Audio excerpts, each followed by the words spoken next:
Hello, everyone online. We'll start in just a minute.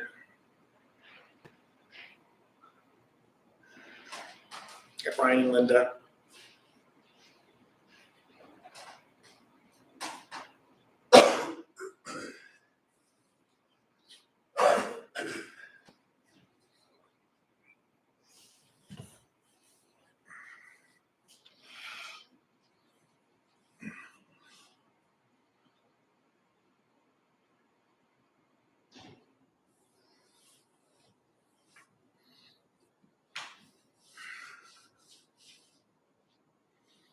All right.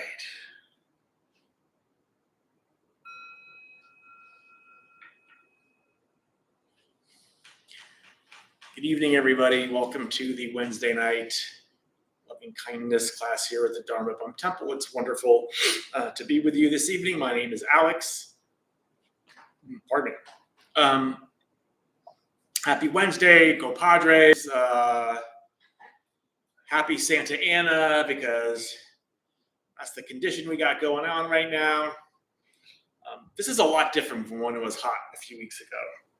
Dry heat is definitely a lot better. Is there anyone here here at Dharma Bum Temple for the first time? Anyone? This is not your first time to the Dharma Bum Temple, but it's your first time to Wednesday. Okay, nice. Thank you. Thanks for coming. All right, that's nice. So I think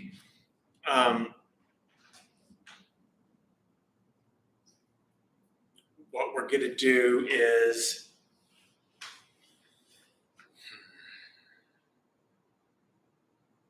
what are we going to do? You know, there is a Buddhist, like a co-ed Buddhist fraternity at San Diego State called DBT, Delta Beta Tau. And every time about this year, you know, I go up there and I tell the Buddha story, or the Buddha's enlightenment story from, you know, when he was born, and, you know, all about his life until he became enlightened and gave his first sermon. And, you know, I've been doing it a long time now, and it's super fun. And so I went to go tell that story again on Sunday, had a great time. Took longer than I've ever taken. So that's how you know I really enjoyed it, because, you know, I'm not a super big talker, but if I really get into a story, I'm going to take a long time and just relish it and remember to not forget anything. Meaning that, you know, there's usually something I forget because it's a long story, but I don't think I forgot anything. So it was a great deal of fun, and it always, you know, keeps me energized. It keeps me very hopeful for the future, because, you know, these college students were really engaged and really listening intently. You can tell, and, you know, Gen Z was, you know, pretty awesome anyway. So it was just continued, was the continuation of that with this class. So they were great. So I really had a good time with them. And it's a story I love to tell. And I told it just a few weeks back, actually. And I like it. And I like telling this story. I love telling Buddhist stories. It's really a great deal of fun. So I was thinking of telling one right after our meditation, but maybe not. All right. So the word that we talk about when we talk about loving kindness is metta, M-E-T-T-A. And, you know, what this word means really is loving kindness, unconditional friendliness, goodwill. It's not only just a wish to be happy, but a wish for ourselves and others to do the things that cause happiness. So we want ourselves to do the things that cause happiness. We want others to do the things that cause happiness. And because these things that cause happiness are not harming, your loving kindness will never get in the way of somebody else's loving kindness. Right? So you never have to worry about that. So we're going to do this meditation. And since almost everyone has been here before, you kind of know what you're doing. Hi, Gene. What? Oh, thank you, Gene. Um, then we'll just kind of get on with afterwards, and maybe I'll tell a story. All right. Any questions before we start? Whew, okay, so if you're new here to Wednesday, I'm going to guide this meditation, so don't worry about not knowing what to do. We're going to guide you through it. Any questions before we start? Awesome.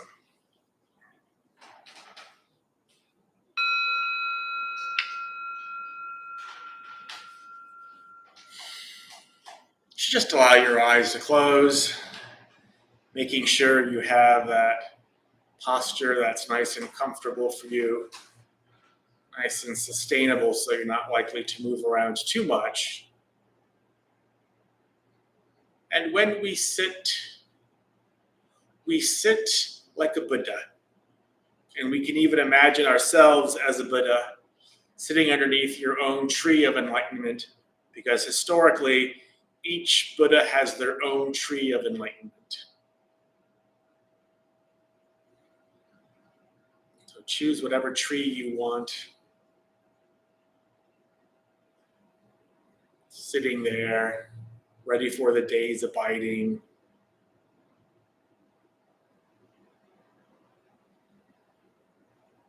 So at first, we're just going to get connected to the breath. So let's just take a deep breath all the way in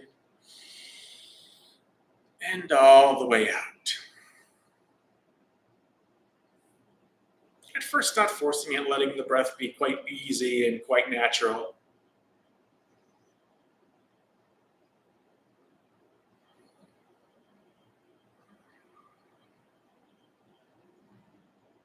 Following the breath all the way in through the nose and to the heart, into the navel.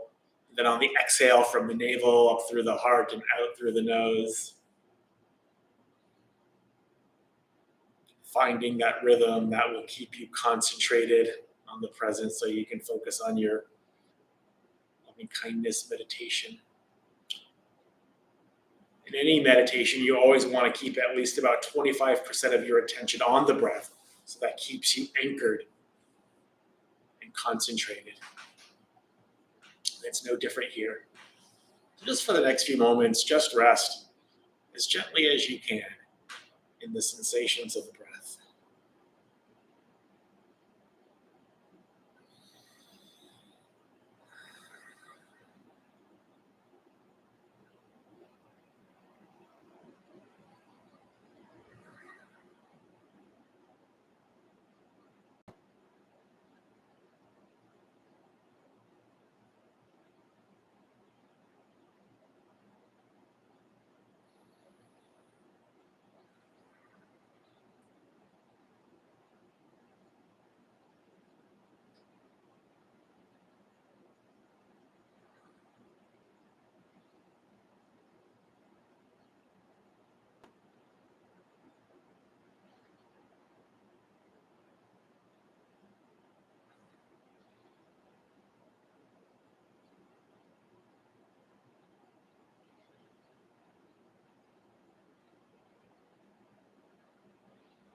So to begin our official practice of loving kindness, unconditional friendliness, goodwill, we're first going to think of a benefactor.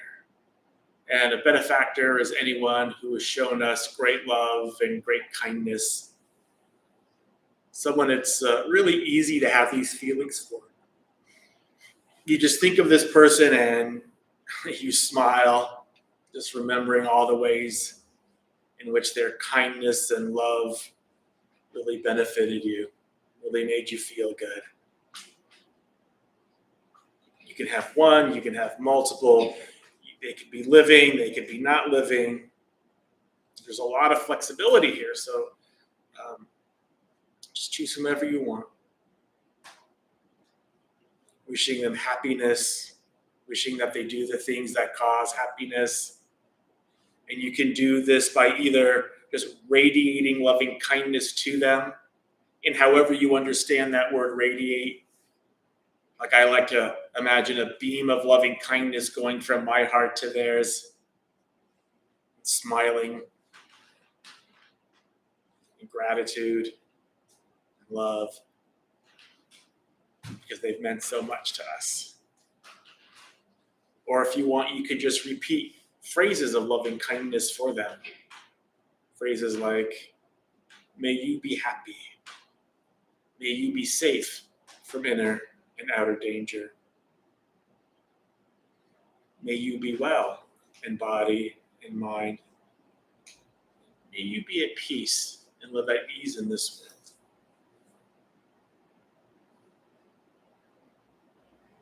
So for the next few moments, we'll do this practice of loving kindness for our benefactor.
So shifting our focus just a little bit from imagining, doing this practice for our benefactor to now imagining our benefactor doing this practice for us.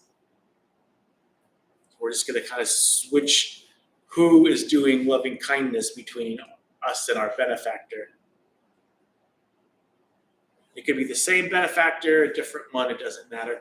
And our only job really is just to receive all of their loving kindness again. We already have the experience of their love and their kindness in our own heart. That's why they're a benefactor. Now we just have to recall that. And imagine them doing this practice for us, sending that same love, that same kindness that you remember, sending that to you again. And all you have to do is just receive it all. If you want, you could put your hand over your heart just to kind of help you. If there's any resistance, that's okay. Can you just breathe in and just offer some space to that resistance? You don't need to change it or make it anything else other than it is, but just give it some space. Just receive all of their love and all of their kindness again. And we'll do this for the next few moments.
And now,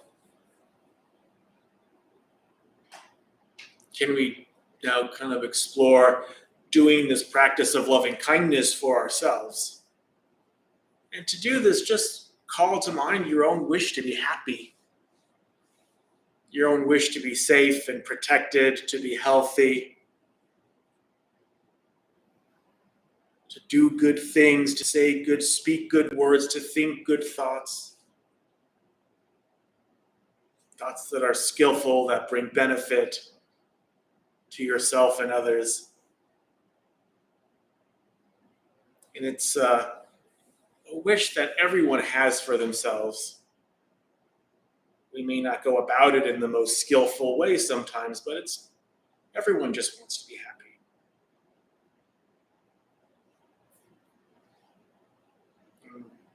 If you want, you can keep your hand over your heart. You can repeat these phrases of loving kindness for yourself.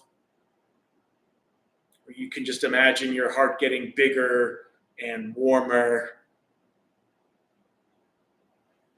more spacious, including as many people as you can, but really just doing this for yourself.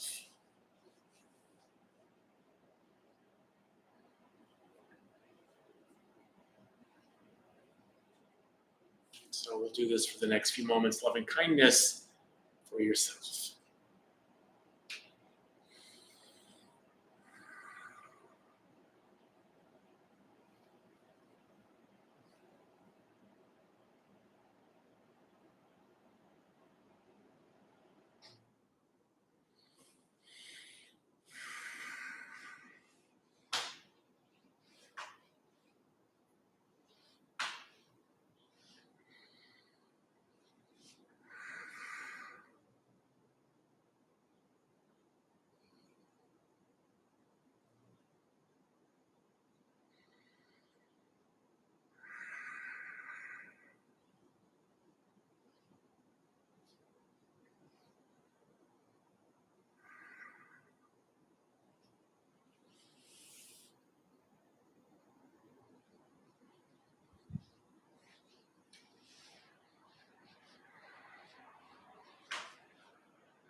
Now, finally, we can explore this limitless potential of the heart to be open and extend this heart of loving kindness to all beings in all directions. Whatever living beings there may be, the great or the mighty, medium, short, or tall, the seen and the unseen, those living near and far away, those born and to be born, may all beings be at ease. Let none deceive another or wish any being any harm in any state.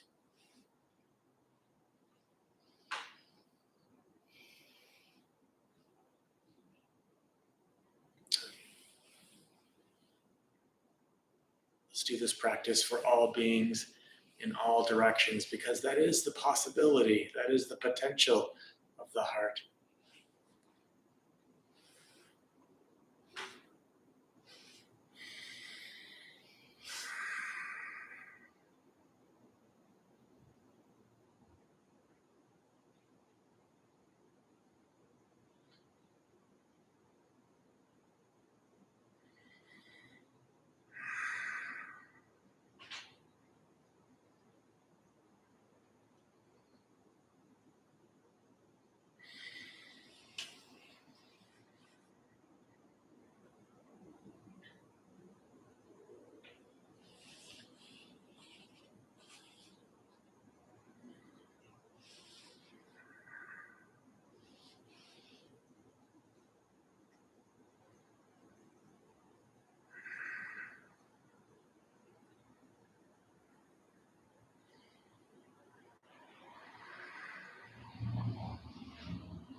And just open your eyes when you're ready.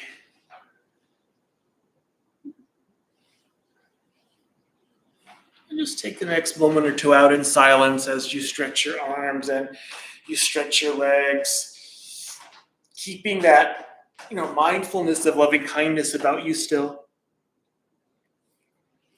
Don't forget about it just because you stopped formally meditating.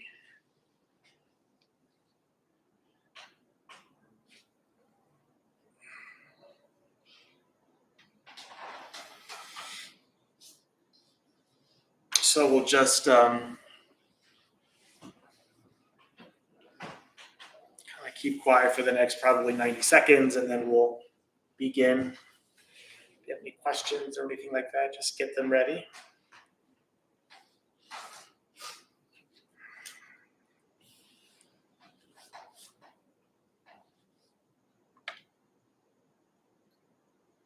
Hello, Stephen.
Whew. All right.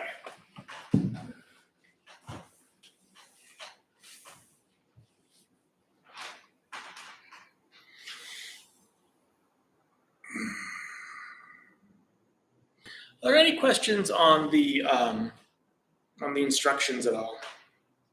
Hopefully they were relatively straightforward. Most of you have been here before.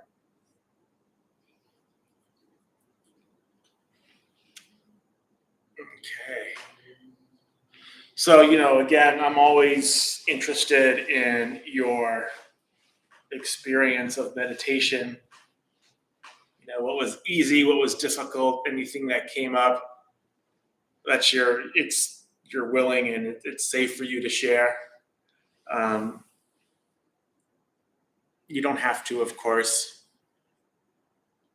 But anybody want to share their experience of meditation?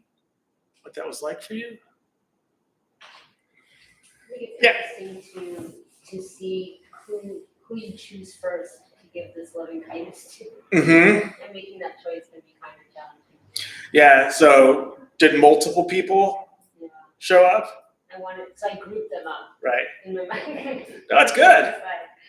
That's good because, some people, like I would just get like analysis paralysis, like, well, do I do this one or do this one, and try to weigh the pros and cons instead of just like kind of doing what you did. Like, we'll just group them together. I'm not going to like try to make this difficult, so that's wonderful that you're able to do that.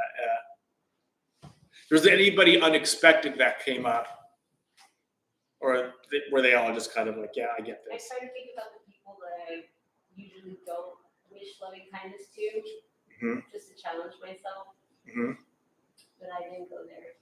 I was like, not this time. I'm going to focus my energy on the people who really express it back. But I was really trying to think of I want to express it. I want to experience it, allow myself to experience it so that I can express it more. Right. So I like the one where we're really just indulging in the loving kindness for ourselves. Mm-hmm. Yeah, I like that. It seems to be getting easier and easier for people to have loving kindness for yourself.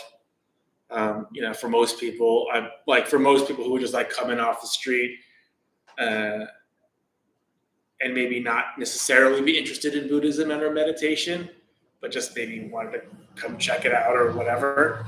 Um, Loving kindness for yourself would would be hard, because it was hard for me, because it felt like giving, loving kindness to a brick wall, sometimes that it just couldn't penetrate, here. Um, and, my teachers and, other people and people like her just said, yeah, that's normal. And so don't worry about it. And so I didn't. So I just trusted them because they know. And so I didn't worry about it. And so I would do it, but, I don't know why I did it. But eventually, some of it, I felt seep through, just like, oh, okay, this feels really, really nice. I like this. Did you have a? I thought okay. So out of the corner of my eye, just kind of like, I thought I saw a hand raised.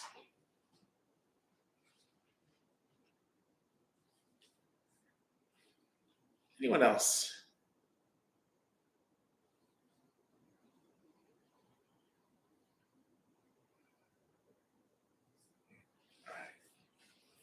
All right. It's okay. You don't have to. Some nights are just like that. I just want to sit and just relax. I don't want to talk or anything like that. That's not a problem.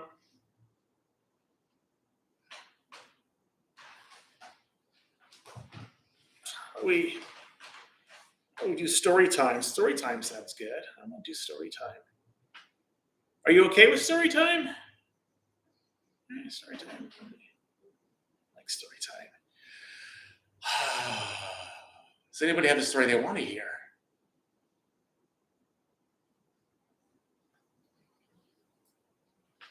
You don't know what the stories are. How could you know? Yes. You said that the loving kindness meditation was hard for you at first, Mm-hmm. but it's improved, I'm assuming. Mm-hmm. Can you talk about that process? And how Yeah, it improved? absolutely. And it's Where kind it of, is now? and where it is now? Yeah. Yeah, for sure.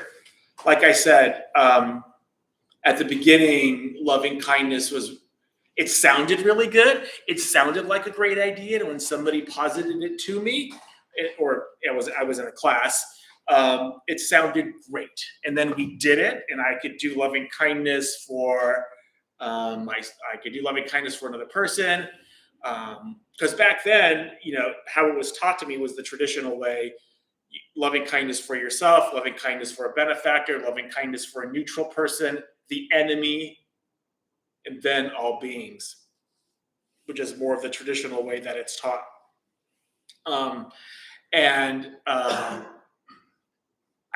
When I did it for myself, it was like nothing. I don't feel anything.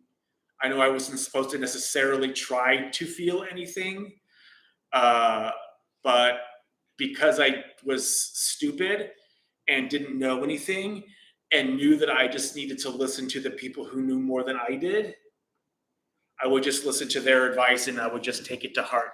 And these people said, look, if you do loving kindness for yourself and you don't feel anything, or it's really difficult, or you don't feel you deserve it, because a lot of times, a lot of feelings of like shame and self-hatred would arise as well. Like the opposite feeling would happen. And they said, well, this is also normal, and because they validated my experience, and because I figured of all the people that did loving kindness meditation, I thought that, well, these same people some people must have had the same experiences as me. I just thought, okay, I guess that's okay. And I didn't really worry about it that much. There was also this phrase that I've heard a lot. And the phrase was, if you haven't wept deeply, you haven't even begun to meditate. And so that was hard. So that I had that going through my head, because I'm not a crier, like, at all. And so it's like, oh no. So I just, oh my God. I haven't even begun to meditate, but I'm trying so hard. My teacher said, hey, just don't worry about it. You don't have to have this experience. It will come when it comes. It might be tomorrow. It might be 10 years from now. It might be 20 years from now. You don't know. It doesn't matter. This is all just a process. And so I would do these meditations and especially talking about loving kindness over time. And the thing about when I say over time, it was such a gradual process that I didn't even notice it happening. That's how gradual it was. It's kind of like sobriety. I'm in sobriety, I'm in recovery, and what they told me was that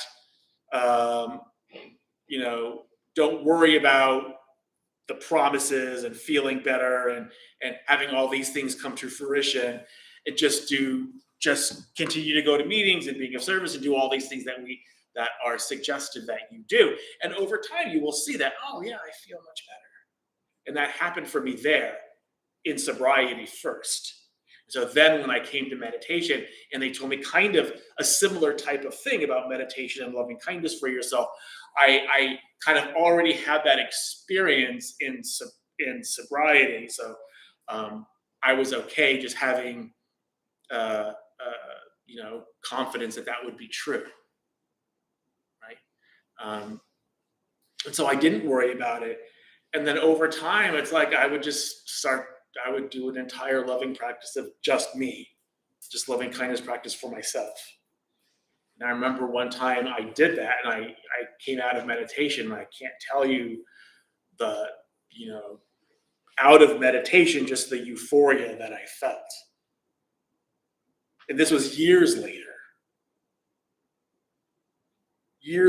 And I guess they were right.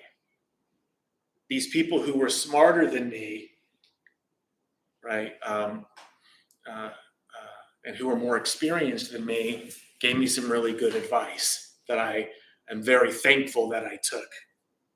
And I didn't read it this time, there's something called the Metta Sutra or the Metta Sutta, same word. Sutta is just a teaching. And in the Metta Sutra, these are the words of the Buddha. It says that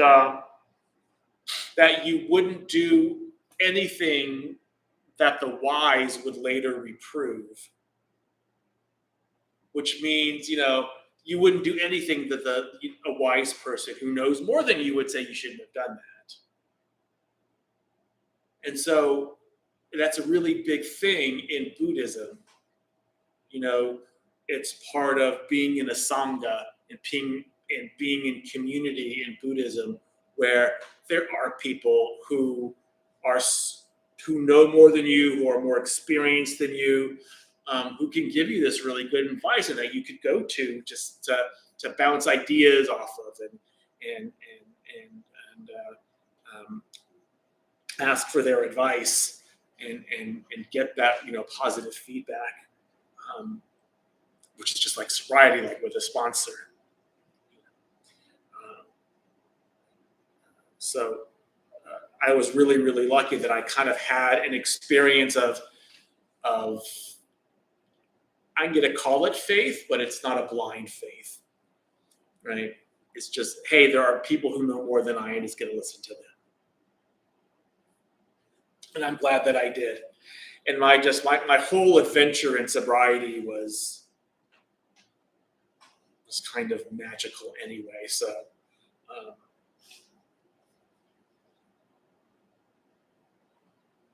I look back at that and Buddhist practice as well, entering into Buddhist practice and how that came about, both of those two things. And it's like, I think the universe really is on my side.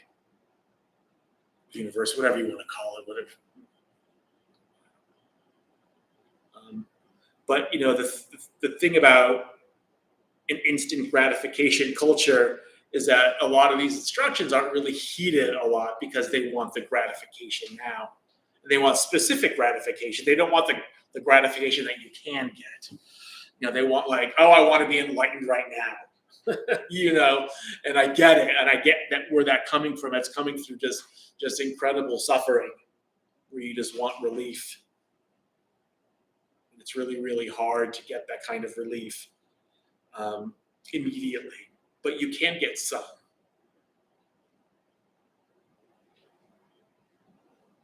It reminds me of, I hope that answered your question. Did, thank you. Thank you. It just reminds me of, has anybody heard of star seeds? Star seeds. Well, it's this phenomenon that's not necessarily new. And it got really popular on like social media, especially TikTok, with some really young Gen Z kids. And the idea of star seeds is that you're not supposed to. You don't feel like you're from this earth. Like your suffering is really great, and so you don't really feel like you belong here.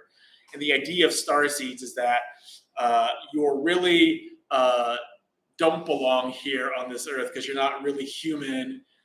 You were born into a human body, but you're not really human. You're used to having incarnations on like alien worlds that are like greatly more advanced than Earth is.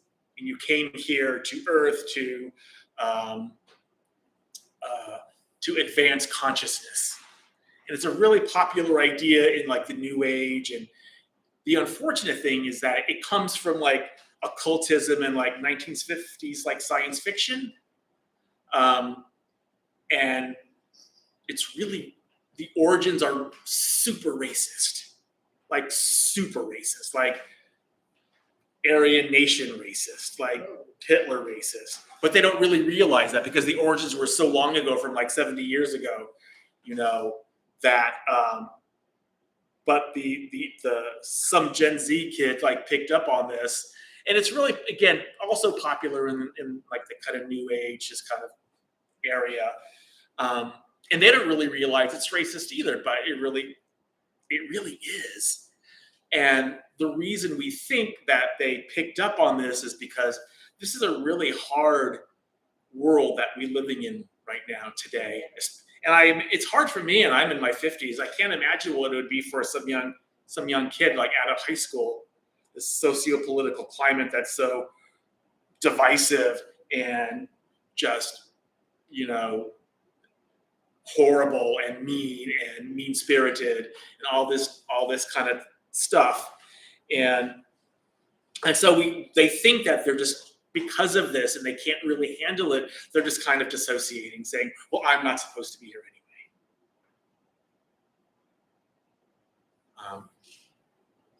And so things like that can happen. And I understand it.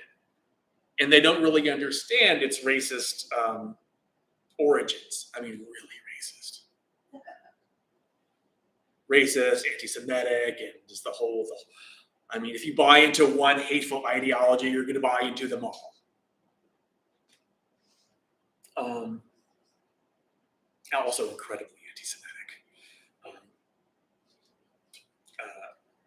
But that's why I'm glad that I have like a Buddhist practice, just because it's very grounded in reality, in your own experience. It's very practical. Oh, let me do loving kindness for myself, and I'm going to trust that these people know more than me, and I'm going to try this, and over time, is this going to work for me? If it does, then great, I'll keep doing it. If it doesn't, I always said to myself, I'll just do something else. Because believe me, before Buddhism, I did a lot of other stuff. Unitarian, which is fine. I have nothing against Unitarian. Some other flavors of Buddhism that was actually was a cult that I didn't realize was a cult. But I didn't stay there very long, which is good. What else did I do? Like the New Thought churches. I didn't like that. Only because I'm really introverted, and like at the beginning of their services, they said, stand up and introduce yourself to all these other people. And so you're supposed to get up and you're supposed to say, hi, so-and-so stranger. And I'm like, oh, don't touch me. Get away from me. Don't say hi to me. And I just felt very felt very invasive to me, just really, really uncomfortable. Now, a lot of people aren't introverts like me, and I get that, but it was just not a pleasant experience for me. They're all They're all like yeah. that. I'm going through sobriety too. Yeah. I picked up some years when we have to circle up. Do I have to really touch them? Do I have to can I just be like this and just pretend there's a shield we're touching them? Yeah. I don't know. All they do at the end, right? The end where you hold hands or like. Yeah, I'm just like, or sometimes my stomach hurts. I can't stand it. Yeah. I feel bad. It's just, I don't know. I just sometimes it's like they're negative or something. Or I feel that negativity. Yeah. I don't want it touching me. Right. Because if I'm in a good mood and I've had a beautiful, wonderful day, once he touches me, it's like my body just absorbs it. I'm like, Yeah. They just went my positivity. I'm just like, and I don't like that. Yeah. I just like to smile, laugh, make people smile and laugh. Yeah. all day, That's just the way I am. Yeah, for sure. All right, well, thank you guys. We didn't get to story time because we had this awesome question. Thank you so much. Sometimes when we have an awesome question, I can't, I'm just like, I like this. Let's have some announcements before we end tonight. All right, guys, online. I'll see you guys later. Hello, everyone. Tonight, I'm your Thanks, host, Brian and Lisa. tonight's host, Daryl. Right. We opened Dharma Bum 15 years ago to introduce Buddhist practices to those who show up.